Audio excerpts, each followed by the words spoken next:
1절부터 10장 6절까지를 저와 여러분이 한 절씩 교독하고 7절 마지막 절은 같이 읽도록 하겠습니다. 또한 내가 해 아래에서 본 어떤 지혜가 나에게 깊은 인상을 남겼다. 사람들이 얼마 되지 않은 어느 작은 성읍이 있었는데 어떤 큰 왕이 침략하여 그곳을 보위하는 큰 도성을 쌓았다. 가난하지만 지혜로운 한 사람이 자신의 지혜로 그 성읍을 구해내었으나 아무도 그 가난한 지혜자를 기억해 주지 않았다. 그 가난한 사람의 지혜가 멸시받고 그의 조언이 더 이상 존중되지 않았어도 나는 말한다.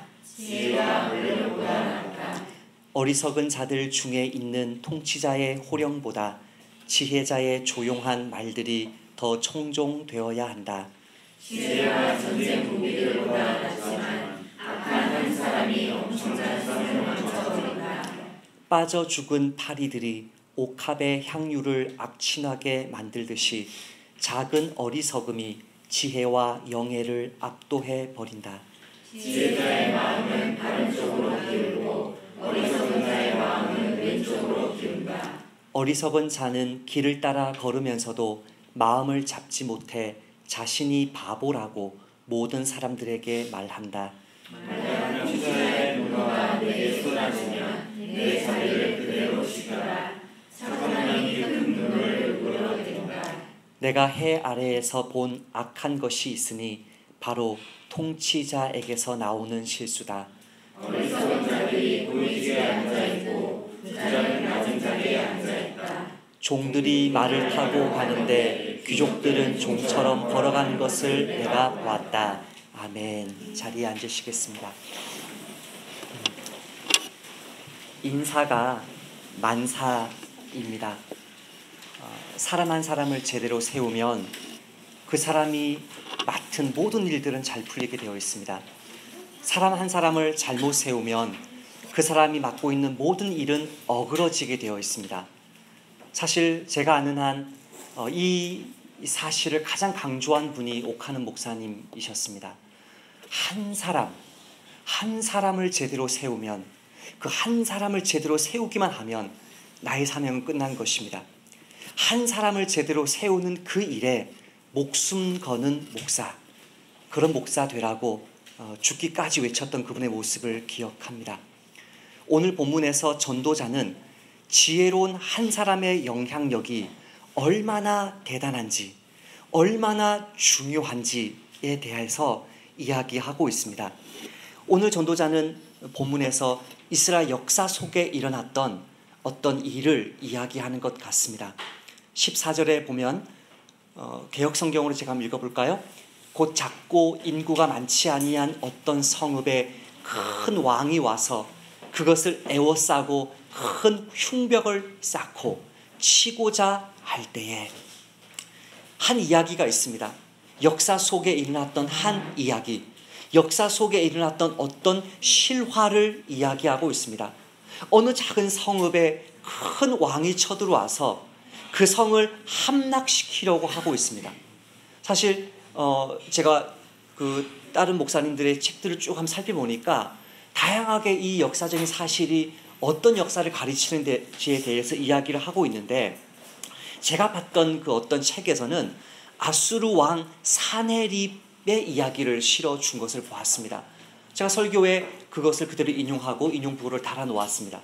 이 산헤립 여러분 기억나시죠? 열왕기 하의 산헤립, 히스기야 왕이 왔을 때 그 산헤립, 이스라엘 왕국을 망하게 했고 유다 왕은 벗어났던 그 산헤립이 결국은 실패를 했지만, 예루살렘을 함락시키지 못했지만 자기 나라로 돌아간 뒤에 그의 신하들이 산헤립 연대기라고 기록을 해두었습니다. 이렇게 써두었습니다. 유대인 히스기야가 나의 멍에에 복종하지 않았기에 내가 그에게 속한 46개의 강한 성읍들과 담으로 둘러싸인 요새들과 그 부근에 있는 셀 수 없는 작은 마을들을 포위하고서 그것들을 정복했다. 히스기야에 관해서는 내가 그의 거처인 예루살렘에서 새장에 갇힌 새처럼 그를 죄수로 만들었다. 나는 그의 성문을 나오는 자를 전부 폭행하려고 그를 토성으로 둘러쌌다. 함락시켰다는 이야기는 없습니다. 하지만 마치 자기가 새처럼 둘러싸서 많은 사람들을 폭행한 것처럼 이야기하지만 실제로 폭행하지는 못했습니다. 사내립이 예루살렘을 정복하지는 못했지만 이 기록에 나와 있는 것처럼, 그리고 우리도 열왕기 하에서 읽는 것처럼 예루살렘을 제외한 이스라엘의 유다의 모든 성읍들은 함락되었습니다. 그 성읍들이 함락될 때 사내립이 어떻게 했습니까? 둘러쌌습니다. 둘러쌌다는 이 흉벽 아니면 토성이라는 말은 이 그물이라는 뜻입니다. 그물. 원어 그대로 그냥 그물입니다. 그물로 둘러싼 것입니다. 그물로 둘러쳐서 새를 잡듯이 한 도성을 잡는 것입니다. 사실 이것이 수천 년간 이어져 왔던 고대 근동 아라비아의 전쟁 방식입니다. 무함마드가 일어나고 나서 무함마드가 사우디 아라비아에 있는 세 개의 유대인 종족을 멸절시키는데요.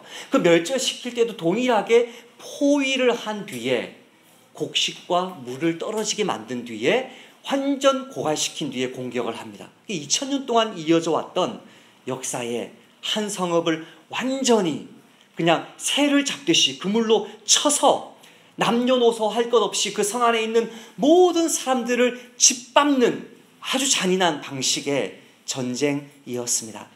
정말 절체절명의 위기 속에 그 속에서 짓밟히기 직전에 한 지혜자가 나와서 그의 지혜로 그 성을 살려냅니다. 물론 어떤 방식으로 살려내었는지에 대해서는 나오지 않습니다. 그 사람이 어떻게 지혜를 발휘했을까요? 트릭을 썼을까요? 속임수를 썼을까요? 아니면 일장 연설을 그 사람들에게 이렇게 아람어로 외국어로 했을까요? 어떤 방법으로 그 사람이 적군을 물리쳤는지는 나오지 않지만 분명한 사실은 무엇이냐면 하나님이 그 지혜로운 사람을 통해서 그 성을 구원했다는 것입니다. 이것이 중요합니다. 그 사람이 썼던 방법은 중요하지 않습니다. 그 사람이 누구냐도 중요하지 않습니다. 그 사람을 통해서 하나님이 그 성을 구원하기로 결정했다는 것이 중요합니다. 여기서 지혜롭다는 이야기는 지혜서에서 무조건 하나님을 경외하는 사람, 동의어입니다. 하나님을 경외하는 것이 지혜와 지식의 근본입니다. 하나님을 경외하는 사람이 지혜로운 사람입니다. 말 잘하는 사람이 지혜로운 사람이 아니고요. 하나님을 경외하는 사람, 그분의 말씀에 목숨을 거는 사람, 하나님 말씀 한마디 하시면 그 말씀에 그대로 순종하는 사람이 지혜로운 사람입니다. 그 지혜로운 한 사람을 통해서 하나님이 그 성읍을 구원하셨다라는 영적인 배경을 집중해야 합니다. 우리가 믿는 하나님이 어떤 하나님입니까? 하나님은 그분을 경외하는 그 한 사람 때문에 천군 천사를 동원하는 분입니다. 사실 우리의 육신의 시각에는 이게 잘 보이지는 않습니다. 우리 육신의 시각에는 이게 잘 보이지 않지만 사실은 이게 보입니다. 예. 이게 참 보여야 이게 기적인데요. 제가 어릴 때 고등학생 때 왕의 아이들이라는 잡지가 있었습니다. 권지현 목사님, 고신 측에 계시는 권지현 목사님이신데요. 지금 그 건대 입구역 근처에서 교회를 개척하신 걸로 알아요. 건대 근처에 사시는 분들이 좋은 교회를 추천해달라 그러면 저는 그 교회를 추천할 텐데 유감스럽게 교회 이름은 제가 잘 모르겠어요. 권지현 목사님. 그분이 제가 고등학생 때 저의 영적인 멘토들 중에 한 분이셨는데요. 그분이 썼던 그 여러 선교사님의 그 열전을 제가 아직도 기억합니다. 남미의 어느 선교사님이 들어가서 복음을 전하려고 하는데 그곳이 시군종이 있는 그 남미 어느 나라였는데 에콰도르였는지 어느 나라인지 나라는 기억나지 않고요. 그곳에 가서 이제 선교사들이 그 천막을 치고 두세 명이 있는 걸 딱 보고 식인종들이 이제 딱 잡아서 먹으려고 하는데 천사가 둘러 처해져 있는 걸 봅니다. 그 선교사님들은 못 봤습니다. 그러나 나중에 개종한 그 식인종들은 보았습니다. 우리가 믿는 하나님, 그분의 경외하는 그 한 사람을 위해서 천사를 보내시는 하나님, 엘리야 엘리사 이야기에서 그것이 등장합니다. 아람 왕이 이에 말과 병거와 많은 군사를 보내며 그들이 밤에 가서 그 성읍을 에워쌌더라. 하나님의 사람의 사환이 일찍이 일어나서 나가보니 군사와 말과 병거가 성읍을 에워쌌는지라. 그의 사환이 엘리사에게 말하되 내 주여 우리가 어찌하리까 하니 대답하되 두려워하지 말라. 우리와 함께 한 자가 그들과 함께 한 자보다 많으니라 하고 기도하여 이르되 여호와여 원하건대 그의 눈을, 이 사환의 눈을 열어서 보게 하옵소서 하니 여호와께서 그 청년의 눈을 여심해 그가 보니 불말과 불병거가 산에 가득하여, 참 재밌는 표현입니다. 잘 들어보세요. 산에 가득하여 엘리사를 둘렀더라. 그럼 여러분 잘 보세요. 엘리사가 있는 작은 성읍이 있습니다. 엘리사가 머물러 있는 작은 성읍이 있고 그 성읍 주변으로 아람 군대가 완전히 둘러싸여 있습니다. 물론 그 성읍 배경에는 산들이 있었을 것입니다. 지금 불말과 불병거가 숫자가 이 아람 군대보다 많다고 했기 때문에 아람 군대 속에 들어와 있는 게 아닙니다. 아람 군대를 둘러쳐져 있는 것입니다. 그 성과 산 사이에 있는 그 평지를 아람 군대가 이렇게 둘러싸여 있고 그 주변을 산으로 빽빽하게 천군 천사가 둘러싸여 있는데 그 천군 천사가 불말과 불병거가 누구를 둘러쌌다고 얘기해요? 엘리사를 둘러쌌다고 그래요. 엘리사를 둘러쌌다고. 이게 성경 말씀이 이래요. 시편 34편 7절에 여호와의 천사가 주를 경외하는 자를 둘러 진치고, 그러니까 누구를 둘러 진친 거예요? 엘리사 한 사람을 둘러 진친 거죠. 그런데 그 엘리사를 적군이 둘러싸고 있기 때문에 그 엘리사가 속해 있는 성읍을 하나님의 천군 천사가 함께 둘러싸고 있는 것입니다. 초점이 어디에 있습니까? 초점은 사실 전도서 본문에서 반복해서 나오는 이 어리석은 자들, 전도서의 저자가 솔로몬인 가능성이 굉장히 낮은 이유가 계속해서 전도자는 한 나라의 왕에 대한 비판을 이렇게 쏟아내기 때문에 이 왕이 이걸 지었을 리가 만무한 것은 아니지만 낮은 거죠. 계속해서 전도자는 뭐라고 말하면 왕이 어리석고 왕이 악하다. 왜 이 세상은 지혜로운 사람들을 대우해 주지 않느냐? 그 사람들이 악한 사람이기 때문이라고 이야기해요. 악한 사람들에게 천사를 보낸 게 아니에요. 악한 자들이 가득 차 있는 그 성읍을 보호하는 게 주의 목적이 아니에요. 죄송하지만 이스라엘 백성들과 유다 백성들은, 사마리아 성과 예루살렘은 하나님이 심판하실 때 보면 그 안에 죄악이 가득합니다. 여로보암의 죄, 아합의 죄, 므낫세의 죄, 우상 숭배한 죄만 하나님이 진노하시는 게 아니고요, 무죄한 자를 억울하게 만드는 죄를 하나님이 어마어마하게 미워합니다. 죄 없는 사람들이 피 흘리는 거요, 엄청나게 하나님이 진노합니다. 용서하지 않습니다. 피값을 반드시 묻습니다. 그 죄악이 가득한 성읍은 심판받는 것이 주의 뜻인데, 그 악하고 어리석은 사람들 가운데 한 사람, 하나님을 경외하는 지혜로운 그 한 사람이 있기 때문에 그 사람을 살리기 위해서 하나님이 불말과 불병거를 보냅니다. 엘리야가 승천할 때 엘리사가 이스라엘의 병거와 그 마병이여라고 말합니다. 엘리야가 승천할 때 엘리야를 향해서 내 아버지여 이스라엘의 병거와 그 마병이여라고 말했을 때는 엘리야가 승천할 때 이 불병거가 왔기 때문에 이 말을 썼다라고 오해할 수 있지만, 엘리사가 죽을 때 동일하게 엘리사를 향해서 이스라엘의 병거와 그 마병이라고 합니다. 무슨 말입니까? 이 사람들이 무슨 임진왜란 났을 때 우리 뭐 스님들이나 의병들처럼 의병들이 일으켜 싸웠다는 말이 아니에요.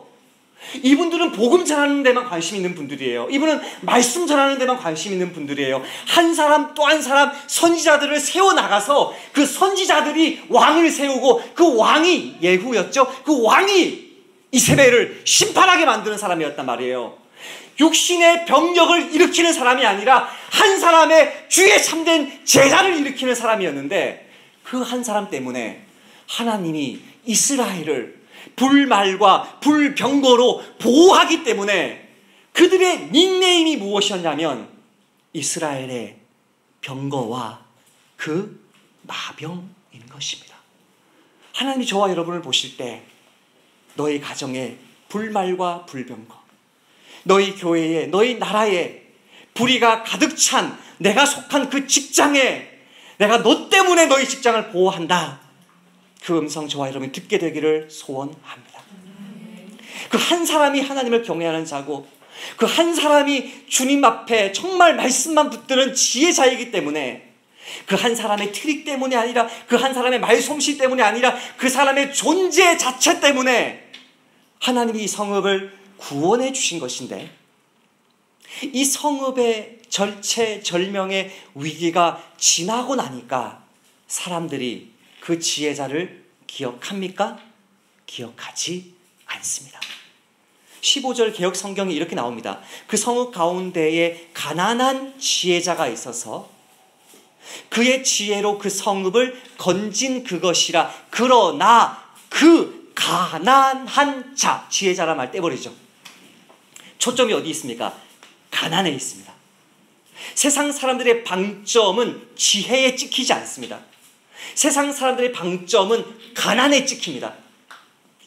가난한 지혜자가 성읍을 구원했음에도 불구하고 그는 어떤 사람입니까? 가난한 사람입니다. 그는 어떤 사람입니까? 사회적인 클래스가 낮은 사람입니다.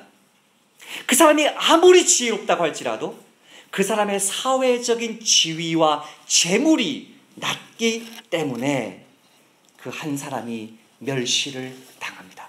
호칭 자체가 가난한 지혜자에서 가난한 자로 바뀌어 버립니다. 16절도 동일한 이야기를 합니다. 그러므로 내가 이르기를 지혜가 힘보다 나으나 가난한 자의 지혜가 멸시를 받는다는 것입니다. 한 사람의 지혜가 어리석은 10명의 통치자들보다 낫지만 그 사람이 가난하다는 이유만으로 사람들이 그를 멸시한다는 것입니다.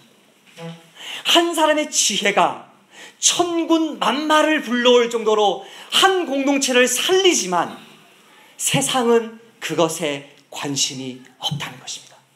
이것이 지혜자들이 만나는 첫 번째 위기입니다.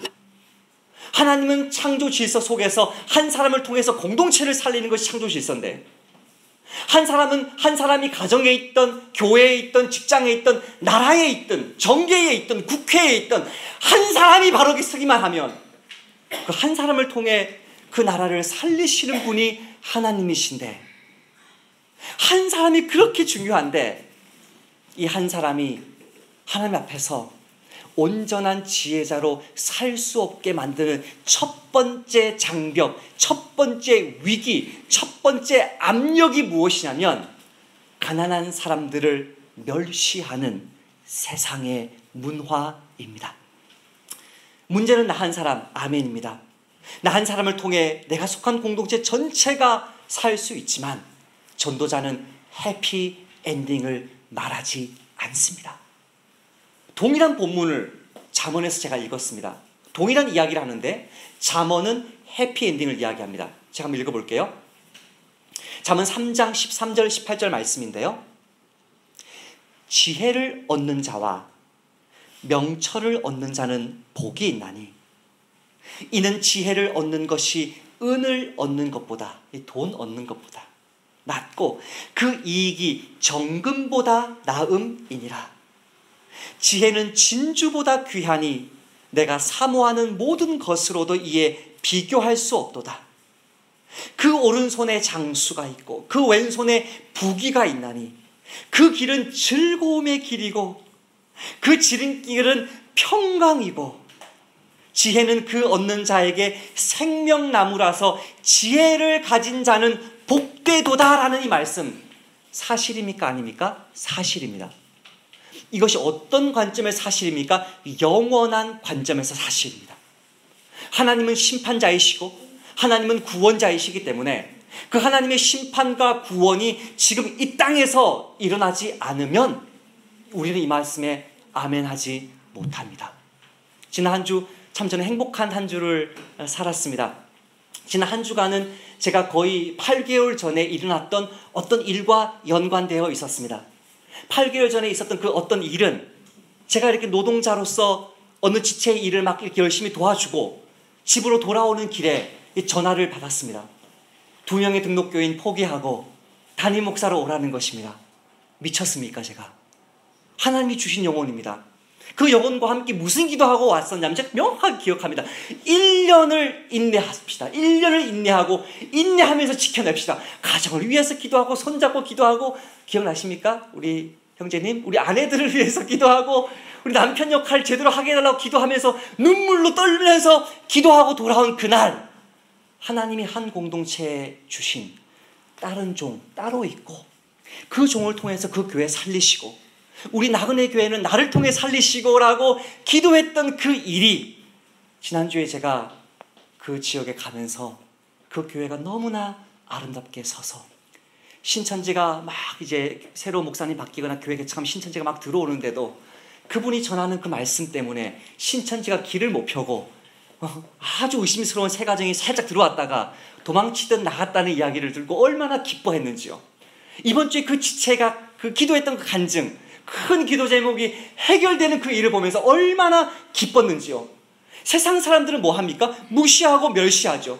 세상 사람들은 뭘 봅니까? 외형을 보죠. 외형을 봐요. 제가 정말 싫은 거예요. 여러분, 제가 정말 싫은 게 뭐냐면 저를 만날 때마다 우리 나그네 교회 이번 주는 몇 명 나왔는지 물어보는 사람들이 있어요. 정말 싫어요. 우리 나그네 교회 설교 좀 들으시면 그분들 제발 그런 말 좀 물어보지 마세요. 헌금은 좀 많이 나왔나요? 왜 물어봐요 그런 얘기를? 왜 물어봐요? 몇 명 나온 게 뭐가 중요해요? 자기 교회도 아니면서 물어보지 마세요. 제가 전화번호 없애고 또 전화하고 또 전화해요.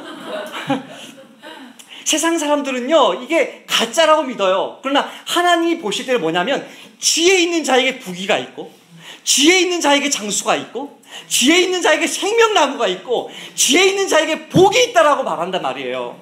근데 현실은 뭐냐면 욥은 전도자는 약간 시니컬해요. 현실은 뭐냐면 세상 사람들은 사실은 지혜를 기억해 주지 않아요. 말씀 잘 전하시거나 말씀 순종 잘하는 성도나 아무것도 기억해 주지 않아요. 저 사람 돈이 얼마냐? 저 사람 집이 몇 채냐? 저 사람이 내가 친해졌을 때 저 사람을 통해서 덕을 볼 수 있느냐? 어느 기독교 방송 다 보십시오. 그 기독교 방송 속에서 정말 한국 교회야 이 시대와 이 사회에 한국에 있는 모든 그리스도인들이 들어야 될 설교를 하시는 목사님의 설교를 틀어줍니까? 아니요. 500만 원에서 1000만 원, 어떤 데는 몇 천만 원 내는 교회 목사님 설교를 틀어줍니다. 공통적입니다. 제가 이름은 되지 않겠습니까? 몇 개 안 되니까. 공통적으로 돈 많은 교회, 방송 선교 명목으로 큰 돈 내는 교회, 물론 한 2교회 제가 예외적인 교회 압니다. 대통령이 위기에 처했을 때 청와대로 불러들이는 목사님들의 공통점, 말씀의 지혜가 있느냐 없느냐 여부가 아니고 그가 얼마나 큰 사회적인 영향력을 행사할 수 있느냐. 신부를 불러도 스님을 불러도 사회적인 영향력 가지고 어떻게 하면 나의 위기를 돌파할 수 있을까? 지혜에 관심 있는 것이 아니고 사회적인 위기 속에 얼마나 내가 덕을 보느냐 못 보느냐를 가지고 사람들을 평가하고 그리스도인들을 평가하고 목사를 평가하는 시대를 우리는 살고 있습니다. 죄송하지만 사실입니다. 심지어 잠언조차도 이렇게 말합니다. 14장 20절에 가난한 자는 이웃에게도 미움을 받게 되나 부요한 자는 친구가 많으니라. 이게 현실을 이야기하는 게, 지금 잠언의 저자인 솔로몬이 이걸 아멘하는 게 아니고 현실을 말하는 거예요. 다음 주에도 볼 거예요. 전도자가 뭐라 그러냐면 돈은 만사를 해결한다. 이게 전도자가 아멘하는 말이 아니라 현실을 이야기하는 거예요. 현실을. 잠언 19장에 이런 말이 있어요. 가난한 자는 그의 형제들에게도 미움을 받거든. 와, 이거를 형제들이라고 번역할 수도 있고 친척들이라고 번역할 수 있는데요. 가난한 자는 그의 형제들에게도 미움을 받거든 하물며 친구야 그를 멀리하지 아니하겠느냐. 따라가며 말하려 할지라도 그들이 없어졌느니라. 벌써 도망가 버렸어요. 돈 빌려달라 그럴까 봐, 밥 사달라 그럴까 봐. 내가 가난하다는 이유만으로 우리 형제조차도 친척조차도 나를 도망가는데, 나를 멀리하는데, 친구야 너를 멀리하지 않겠느냐. 너가 그 친구 따라가면 슉 없어져 버린다. 이것이 뭐예요? 현실이에요. 내가 위기에 처했을 때는 세상이 그리스도인의 지혜를 요구하고, 너무너무 어려운 상황 속에서는 정말 지혜로운 사람의 그 한마디, 지혜로운 사람의 그 존재 자체가 나의 생명을 살려주지만, 그 위기를 지나가면 얼마나 지혜로운 사람이냐, 얼마나 하나님을 경외하는 사람이냐, 얼마나 진실된 그리스도인이냐를 가지고 보는 것이 아니라 얼마나 돈이 많으냐, 얼마나 사회적인 지위가 높으냐에 따라서 사람들이 나를 존귀하게 여기거나 멸시한다는 이 엄청난 넌센스, 그러나 현실을 지혜자들은 직시하라는 것입니다. 그러니 가난한 지혜자는 항상 자기 주변 사람들을 영적으로 꿰뚫어 봅니다. 아, 이 세상은 속물이다. 따라서 합시다. 이 세상은 속물이다. 속물이 뭔지 아시죠? 사회적 지위를 가지고 모든 사람들을 대하는 거예요. 자기 사회적 지위보다 낮은 사람은 절대 대하지 않아요. 자기 사회적 지위보다 높은 사람들을 대해야 나 자신의 사회적 지위가 올라간다고 생각하고 높은 사람들에게 아부하고 낮은 사람들을 멸시하는 것이 속물근성인데, 그 속물근성을 꿰뚫어 보면서 아, 저렇게 사람들이 어리석은 것은 사실은 악한 것이구나. 사람들이 저렇게 돈을 가지고 사회적인 지위를 가지고 그 사람이 얼마나 부자이냐 안 부자이냐 그걸 가지고 사람들을 따라가면 아, 이게 악한 것이구나. 따라서 합시다. 어리석은 것은 악한 것이다. 전도자의 산 말씀 제가 인용하고 예수님 말씀의 산 말씀 인용하겠습니다. 전도자가 이렇게 말합니다. 7장에서 내가 돌이켜 전심으로 지혜와 명철을 살피고 연구하여 악한 것이 얼마나 어리석은 것이요, 어리석은 것이 얼마나 미친 것인 줄을 알고자 하였더니 마음은 올무와 그물 같고 손은 포승 같은 여인은 사망보다 더 쓰다는 사실을 내가 알아내었도다. 그러므로 하나님을 기쁘게 하는 자는 그 여인을 피하거니와. 참 재밌죠? 이 여인을 뭐라고 말했어요? 올무, 그물이라고 말했어요. 9장에서 말했던 그 토성을 쳤다고 할 때 그 그물과 똑같은 단어를 썼어요. 지혜로운 자는, 하나님을 기쁘시게 하는 자는 그 그물과 같은 여인을 피하려니와 죄인은, 어리석은 자는 그 여인에게 붙잡히리로다. 어리석은 자는 어떤 사람이다? 악한 자다. 어리석은 자는 악한 자이고, 그 어리석은 악한 자에는 그물 같은 한 사람에게나 아니면 그물로 치는 적군에게나 어떤 모습이든지 반드시 망한다. 그러나 지혜로운 자는, 하나님이 기뻐하시는 자는 피한다. 우리를 핍박하고 우리를 무시하는 사람은 어떤 사람들이에요? 지혜로운 사람들. 그 사람은 악한 사람이에요. 우리 주 예수님은 지혜자이십니다. 그러나 그분은 머리 둘 곳이 없는 가난한 자예요. 여러분, 세례 요한이 세상 죄를 지고 가는 하나님의 어린 양이라고 예수님을 손가락으로 가르쳤을 때 세례 요한의 제자였던 사도 요한이 예수님을 쫓아가가지고 뭘 보고 예수님을 믿는 줄 아세요? 예수님이 거하시는 집을 보고 예수님을 믿습니다. 요한복음 1장 잘 읽어보세요. 예수님이 가난한 그 모습을 가지고 지혜를 가지고 축제하는 것이 아니라 가난한 그 지혜자의 모습으로서 끊임없이 한 사람 한 사람 세우는 그 모습 보면서 반해버립니다.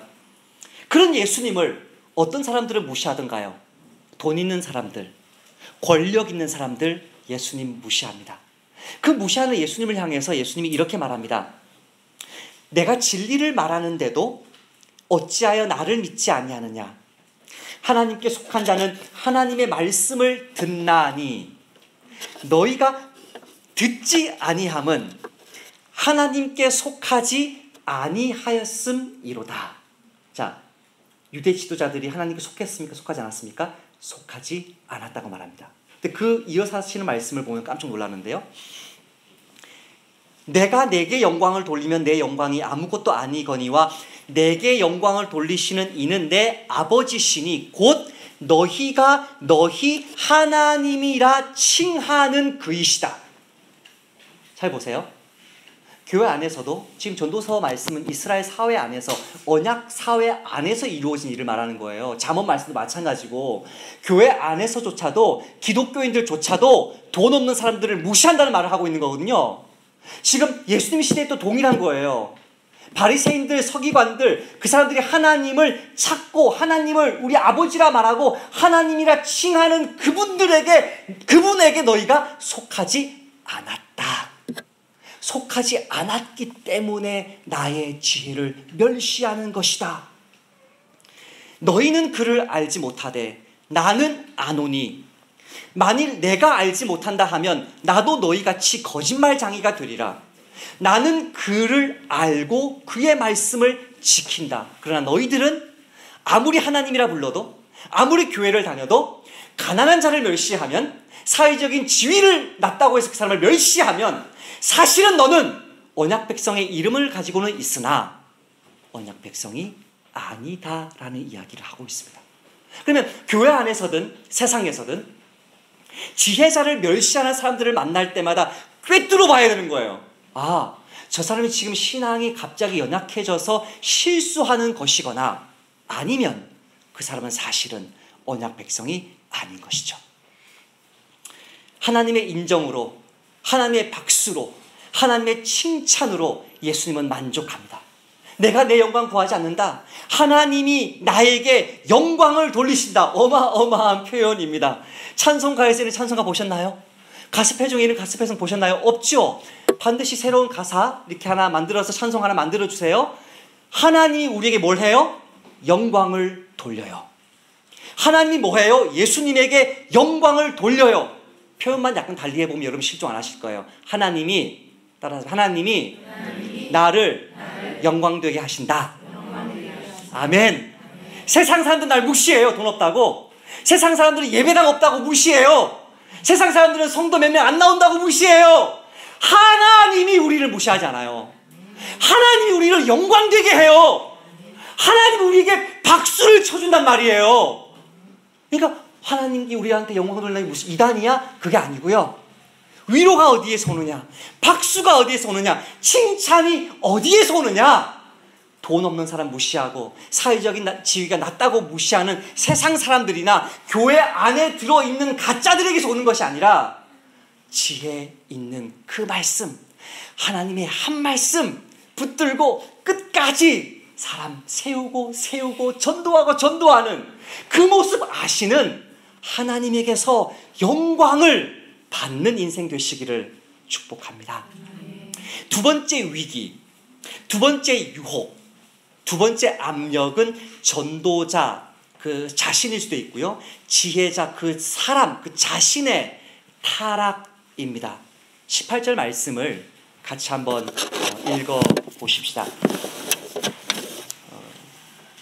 제가 번역한 말로 한번 읽어봅시다. 시작. 지혜가 전쟁 무기들보다 낫지만 악한 한 사람이 엄청난 선을 망쳐버린다. 예, 제가 설교가 끝나면 다른 지체들의 다른 선배님들의 주석을 보지만 그 주석에 보니까 이것이 이 왕에 대한 이야기라고 한 것을 제가 보았지만 저는 그렇게 생각하지 않습니다. 18절은 왕에 대한 이야기라기보다는 그 지혜자 자신을 가리키는 말일 가능성이 더 많습니다. 왜 그러냐면 9장 그 18절 말씀과 10장 1절 말씀이 한 단락입니다. 이게 장 구분할 때 이게 잘못해서 이걸 떨어뜨려 놨지만 9장 18절과 10장 1절은 같은 이야기를 하는 것입니다. 지금 파리가 빠져 죽어서 악취가 풍기는 그 사람이 누구예요? 향기름이에요. 지혜가 가득 찬 사람이에요. 지혜가 가득 찬 그 사람이 한 성읍을 살려내고 수많은 사람들을 살려내고 자신의 가정을 지켜내고 아무리 큰 상처와 아픔이 자신의 가정에 찾아왔다 할지라도 엄마 한 사람, 아빠 한 사람이 제대로 서 있으면 그 자녀들 살려낼 수 있는 거 아닌가요? 아무리 교회가 어려워도 목사 한 사람, 장로 한 사람, 성도 한 사람 제대로 서 있으면 그 공동체 사는 거 아닌가요? 그렇게 아버지 하나님께 아름답게 쓰임받았던 향기로운 그 사람이 다윗처럼 솔로몬처럼 실수할 때에 그 사람이 지금까지 쌓아 놓았던 많은 선을 무너지게 한다는 것입니다. 잠언 13장 5절에 의인은 거짓말을 미워하나 악인은 행위가 흉악하여 부끄러운 데에 이르느니라. 거짓을 미워해야 되는데 목사인 저를 봐도 선교사였던 저를 봐도 목사인데 뭔가 좀 이렇게 숨기고 싶고 우리 박윤서 목사님이 우리 평양신학교에서 우리 목사님들 후보생들을 놓고 계속해서 이야기했던 것이 무엇이냐면 목사의 삶은 어항 속의 물고기입니다. 목사의 삶은 어항 속의 물고기입니다. 목사의 삶을 언제든지 볼 수 있어야 되는 거죠. 투명해야 된다는 거죠. 그 삶이 그 시간을 어떻게 사용하는지 그 돈을 어떻게 사용하는지 그 삶을 어떻게 살아가는지 투명해야 되는데 거짓이 들어오게 되면 주의 종은 넘어지는 거죠. 거짓과 타협하면 그리스도인들은 넘어지는 거죠. 의인은 거짓을 미워하나 악인은 행위가 흉악하여 악취가 나서 부끄러운 데에 이르느니라. 의인이 계속 의인이면 좋겠습니다. 악인이 계속 악인이면 안 좋겠습니다. 하나님은 그 악인이 주님께로 돌아오도록 오래 참아주시면서 심판을 늦추신다고 지지난주 시간에 말씀 전했습니다. 의인은 어떻습니까? 의인은 계속해서 신실하게 오늘도 믿고 내일도 믿고 모레도 믿고 계속해서 정직한 삶을 살아가야 되는데 그 의인이 어느 한순간에 유혹에 무릎 꿇고 악취를 풍기면 그가 쌓은 선이 한순간에 무너지는 것입니다. 여러분은 향유 옥합을 대할 때 무엇을 기대합니까? 향유 옥합을 대할 때 그 향유 옥합에서 향기가 날 것을 기대합니다. 화장실에서 파리가 죽어 있으면 괜찮습니다. 재래식 화장실에서. 근데 향유 옥합에 파리가 빠져서 썩고 있으면 그 실망감과 충격이 엄청난 것입니다. 나그네 교회 지체들이 많이 있지만 우리 지체들 중에서도 부장으로 목자로 세움받은 사람들은 더 거룩해야 됩니다. 여러분들보다 갑절로 저는 더 진실해야 됩니다. 거짓된 저를 위해서 연약한 우리 교회 지체들을 위해서 기도해 주시기를 바랍니다. 진실해야 됩니다.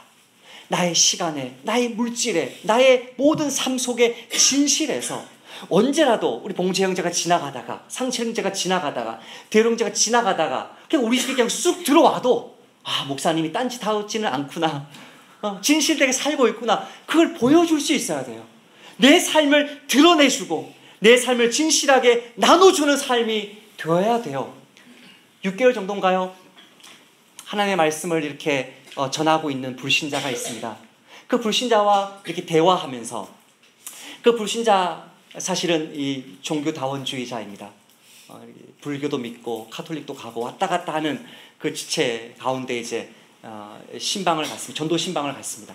그 지체와 이렇게 만나서 대화하는데 하나님이 제 마음속에 딱 뭐라고 얘기하셨냐면 이 사람은 지금 음란에 빠져 있구나라는 마음을 주셨습니다. 그래서 제가 바로 뭐라고 그랬냐면 제가 고등학생 때 자위행위 때문에 굉장히 고민이 많았습니다. 그것이 복음 안에서 어떻게 해결됐는지를 제가 간증을 했습니다. 그 사람 얼굴이 쫙 펴지면서 이 문제 이제 어떻게 하셨어요? 이렇게 하죠. 잘 보세요. 그 사람이 제가 뭘 얘기했습니까? 설교 가지고 나는 지혜롭고 나는 거룩하고 나는 완벽하다는 이야기한 것이 아닙니다. 동일한 문제로 나도 실험했지만 동일한 문제 가운데 이겨내면 그것이 인간의 능력으로 당신처럼 참고 며칠을 참고 야동을 안 보고 그게 되는 게 아니라 마음속에 주인이 하나님으로 바뀌어야만 된다라는 그 복음을 전했습니다. 그분이 너무 해피해가지고 목사님 너무 감사합니다. 다음에 또 만납시다. 모든 불신자들이 그렇게 말하는 것은 아니지만 진실한 모습으로 나아갈 때 아들이 죄짓고 엄마가 죄짓고 남편이 아내가 부족하다고 해서 막 윽박 지르지 말고 내가 동일한 죄에 있는 것을 깨닫고 내 죄를 나누어 주고 내 부족한 삶, 연약한 삶을 나누어 주면서 함께 그 사람을 일으켜내는 사람이 진실된 사람이죠. 그런 진실함이 목사에게, 그런 진실함이 교회 지도자들에게, 그런 진실함이 한 사람의 그리스도인에게 있어야 될 것입니다. 세 번째 유혹은 그 사람이 속해 있는 공동체에 그 사람이 탑 리더십이 아니라는 사실입니다. 그 지혜자가 속해 있는 탑 리더십은 어리석은 왕입니다. 5절 말씀을 개역 성경으로 한번 읽어보겠습니다. 내가 해 아래에서 한 가지 재난을 보았노니 곧 주권자에게서 나오는 허물이라. 저는 이 구절을 실수라고 번역했고 개역 성경은 허물이라고 번역했고 또 새 번역도 허물이라고 번역했는데 사실 이 주권자의 허물, 주권자의 실수는 어마어마한 파괴력을 가지는 실수입니다. 그 주권자는 어리석음 가운데 늘 호통만 칩니다. 화만 냅니다. 9장 17절에 조용히 들리는 지혜자들의 말들이 우매한 자들을 다스리는 자의 호령보다 나으니라. 여러분, 지혜로운 사람은 큰 소리 내지 않습니다. 지혜로운 사람은 조용조용히 이야기합니다. 이번 주에 혹시 자녀들에게 큰 소리 치셨나요? 지혜가 없는 것입니다. 성도들은 막 꾸짖는 목사, 지혜가 없는 것입니다. 지혜로운 사람은 그 말 자체가 진리이기 때문에 자신감이 있습니다. 그 말 자체를 조용조용히 이야기해도 권위가 있는데요. 어리석은 사람은 자기 말에 지혜가 없기 때문에 소리를 질러요. 이창상 목사님은 지혜가 없는 거군요. 이창상 목사님 소리 막 지르면서 설교하시니까 소리를 막 질러요. 막 소리를 지르면 자기 어리석음이 감추어진다 생각해요. 아니에요. 어리석은 사람이 소리를 질러요. 10장 4절에도 볼까요? 주권자가 내게 분을 일으키거든 너는 내 자리를 떠나지 말라. 공손함이 큰 허물을 용서받게 하느니라. 분노를 일으켜요. 어리석은 사람은 엄마도 아빠도 대통령도 목사님도 어리석은 지도자는 상대방 마음속에 분노를 일으켜요. 소리를 질러요. 지혜자가 아무리 지혜로운 자의 사명, 어떤 사명? 한 공동체를 살리는 사명, 그 공동체에서 하나님이 부르시는 그 한 사람, 그 사람이 가난한 사람이라 할지라도 그 한 사람, 그 사람이 사회적 지위가 낮은 사람이라고 할지라도 한 사람 또 한 사람을 세우는 것이 자기의 사명인데 소리 지르는 목사님, 소리 지르는 대통령, 소리 지르는 부모님 밑에 있는 사람은 야, 이거 못해 먹겠네. 이게 뭐 세상이 왜 이래? 절망하고 낙심할 수가 있는 거죠. 그렇게 절망하고 낙심하는 일들이 많아지면 7절, 8절 같은 일이 이루어집니다. 죄송합니다. 6절, 7절 같은 일이 이루어집니다. 한번 읽어보십시다. 6절, 7절 시작. 어리석은 자들이 고위직에 앉아있고 부자는 낮은 자리에 앉아있다. 종들이 말을 타고 가는데 귀족들은 종처럼 걸어가는 것을 내가 보았다. 제가 아는 노래 중에 이 김광석의 두 바퀴로 가는 자동차 이런 노래가 있는데요. 몇 번 듣기만 했고 저는 못 불러봐가지고 이 가사만 제가 불러볼게요. 두 바퀴로 가는 자동차 들어보셨어요? 네 바퀴로 가는 자전거 이렇게 가는 노래예요. 물속으로 가는 비행기, 하늘로 나는 돛담배, 복잡하고 아리송한 세상 위로 오늘도 에드벌룬 떠 있건만 포수에게 잡혀온 잉어만이 한숨을 내쉰다. 포수가 왜 잉어를 잡아요? 남자처럼 머리 깎은 여자, 여자처럼 머리 긴 남자, 가방 없이 학교 가는 아이, 비 오는 날 신문 파는 애, 복잡하고 아리송한 세상 오늘도 에드벌룬 떠 있건만 태공에게, 이 노젓는 사람인데 태공에게 잡혀온 참새만이 긴 숨을 내쉰다. 한여름에 털장갑 장수, 한겨울에 수영복 장수, 번개 소리에 기절하는 남자, 천둥 소리에 하품하는 여자, 복잡하고 아리송한 세상 위로 오늘도 에드벌룬 떠 있건만 독사에게 잡혀온 땅꾼만이 긴 혀를 내두른다. 아니, 독사가 땅꾼에게 잡혀와야지 땅꾼이 독사에게 잡혀가서 긴 혀를 내두른다. 이 지금 이 가수가 이 세상이 완전히 이 뒤집혀진 것을 이야기하는데요. 우리나라의 모습을 빗대어 표현해 볼까요? 친박이라는 이유만으로 어리석은 자들이 장관의 자리에 앉아 있고, 친박이라는 이유만으로 청와대 수석의 자리에 앉아 있습니다. 오해 마십시오. 저는 제 정치적 지향성이 저기 정의당 쪽이 아닙니다. 저는 우파입니다. 우파 좌파를 떠나서요. 저는 개혁적으로 말씀을 가지고 얘기하는 거예요. 어리석은 자들이 친박이라는 이유만으로 고위직에 앉아 있고요. 최순실의 딸이라는 이유만으로 십수억이 넘는 말을 타고 턱이 높은 이화여대까지 들어가요. 그보다 훨씬 더 지혜롭고 정직하고 진실한 학생들은 오늘도 한숨 쉬면서 참 이 나라에서 공부 어떻게 할까, 고시 어떻게 칠까, 공무원 시험 어떻게 준비할까, 취업 어떻게 할까, 종들처럼 땅을 걸어 다니고 있습니다. 이런 상황에서 어떤 유혹을 받냐면, 너 같은 인간이 우리 가정의 지도자냐, 너 같은 인간이 우리 교회의 지도자냐, 너 같은 인간이 우리나라의 지도자냐, 더러워서 못 살겠다라고 외치면서 하나님이 보내신 그 자리, 전도자가 지금 머물러 있으라고 말하는 그 자리를 내팽개치는 것입니다. 이게 나라냐? 저주하는 순간, 대통령 꺼져라 저주하는 순간, 이런 나라를 통해서도, 저런 대통령을 통해서도 저 사람이 저 자리에 앉아있는 순간까지는 우리를 보호하고 계시는 하나님을 원망하게 되는 것입니다. 이를 통해서 이 사회의 합당한 권위들까지 다 무너뜨리려고 만드는 마귀의 동역자가 되는 것입니다. 죄인들이 법에 합당한 심판을 받기까지 기다려야 됩니다. 대통령이 스스로 물러날 때까지 기다려야 됩니다. 탄핵을 해서라도 법을 따라서 신사적으로 이 나라를 새롭게 해야 됩니다. 그러나 단두대를 세워놓는 것은, 제가 다시 한번 이야기합니다. 프랑스 혁명과 영국의 명예혁명은 완전히 세속적인 혁명입니다. 프랑스 혁명은 하나님도 없고 상전도 없다. 그것이 프랑스 혁명의 모토입니다. 그것이 아니고 영국의 명예혁명처럼 단두대를 세워놓는 것이 아니라 합법적으로, 저분이 내려와 주시면 정말 좋겠습니다. 저도.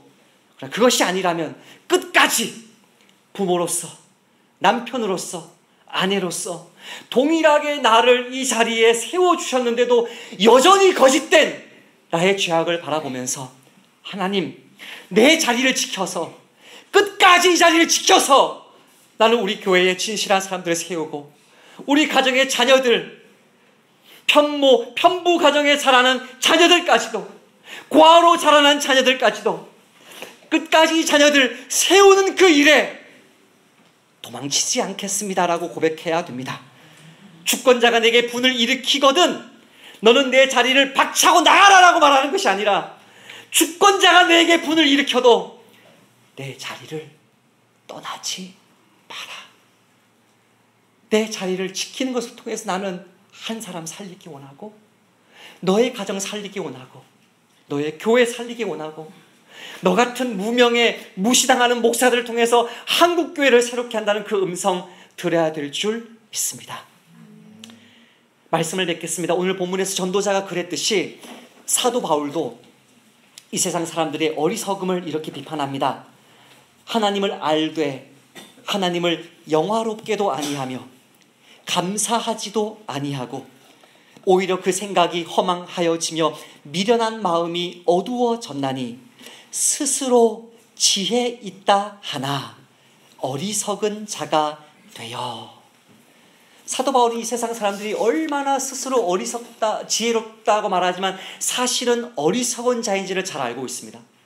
이 세상에 있는 그 권력자들조차도 모든 사람들이 하나님의 지혜를, 하나님의 그 참 순수한 지혜를 영리로 잘못 사용하는 것을 알고 있지만 무엇이라고 그의 제자들에게 명령하냐면, 내 아들아,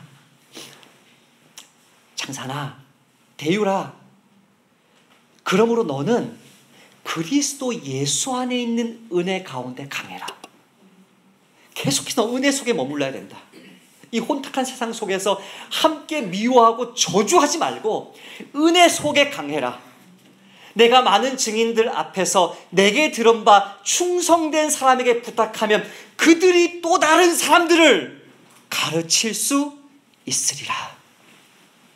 사도 바울이 사는 세상, 전도자가 살았던 세상, 우리가 살고 있는 세상, 돈과 권력을 거머쥔 어리석은 자들이 통치하고 있는 이 세상의 부조리 때문에 증오심에 사로잡혀서 내가 너에게 맡겨주신 사명 내팽개치지 말고, 돈이 없어서 무시당하고 사회적인 지위가 없어서 사람들이 너 주변에 가까이만 가면 막 도망갈지라도 끝까지 한 사람이 답이기 때문에 끝까지 충성된 한 사람으로 남아있고, 너의 가정에, 너의 교회에, 너의 직장에 예수님 모르는 그 사람을 충성된 한 사람으로 나의 종으로 세워주는 이 일을 통해서 내가 결국은 너의 가정을, 교회를, 이 나라를 바꿀 것이다. 우리 주님의 음성 들으시고, 아버지, 한 사람이 답인 줄 알고 내가 이번 한 주도 진실하게 거짓을 미워하며 죄를 죄라고 말하고, 그럼에도 불구하고 하나님 용서하시고 정말 이 일을 통해서도 예수님 모르는 사람들이 돌아오게 해달라고 기도하는 저와 여러분 되시기를 축복합니다. 찬송 한 장 같이 부르고 기도하십시다. 주를 위한 이곳에 예배하는 자들 중에 그를 찾는 이 없어 주님께서 슬퍼하시네. 주님이 찾으시는 그 한 사람, 그 예배자, 내가 그 사람 되길 간절히 주께 예배하네.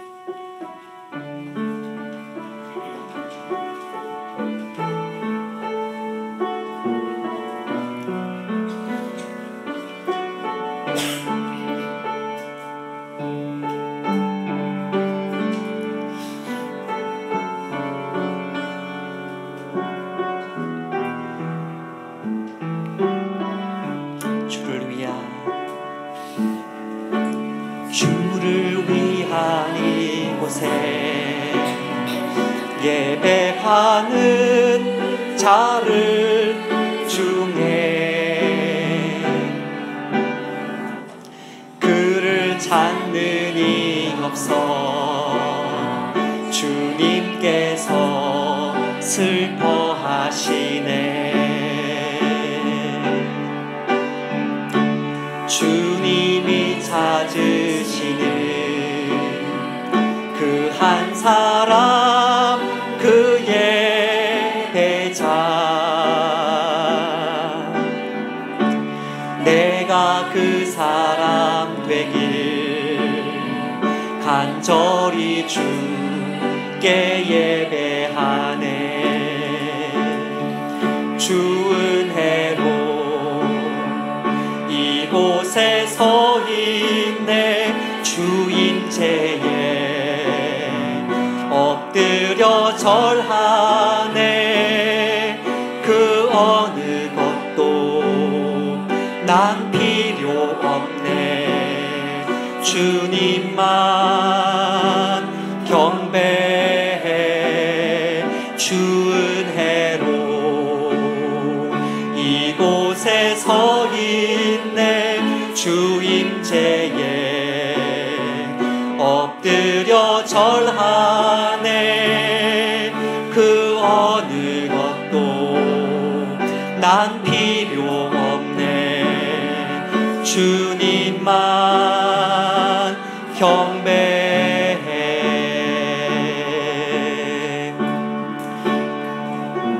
사내립이 예루살렘 성 둘러쳤을 때 그곳에 있는 한 명의 지혜자였던 히스기야, 그 사람은 기도했습니다. 그 사람은 선지자를 불러서, 이사야를 불러서 하나님의 말씀 들었습니다. 기도의 자리에, 말씀 듣는 자리에, 은혜의 속에 강한 자리에 머물러 있지 않으면 우리는 증오할 수 있고 저 부족한 대통령 내쫓을 수 있어도 우리가 속한 이 나라, 이 민족, 우리가 속한 이 교회, 우리 가정 살릴 수는 없습니다. 하나님, 우리 가정 불쌍히 여겨주십시오. 우리 교회, 우리 국민들, 우리 청소년들, 직장이 없는 젊은이들 불쌍히 여겨주십시오. 증오심과 낭만과 절망 가운데 교회조차도 답을 내지 못하고 이 죄악에 동참하고 있는 이 어리석은, 너무나 아버지, 너무나 힘든 이 상황을 주님 불쌍히 여겨주셔서 하나님, 나를 통해, 우리 가정 통해, 우리 교회를 통해 이 민족을 새롭게 해주십시오. 이 정권을 새롭게 해주십시오. 이 나라를, 우리 교회를 새롭게 해주십시오. 같이 한번 기도하십시다. 아버지, 나는 기도하겠습니다. 주님, 나는 주의 말씀에 집중을 하겠습니다. 나는 예배자의 자리에 머물러 있겠습니다. 아버지, 남을 탓하고 남을 증오하고 남을 미워하고 정죄하면서 내 속에 동일한 죄악이 있는 것을 아버지 까먹지 않겠습니다. 살아계신 주님, 도와주십시오.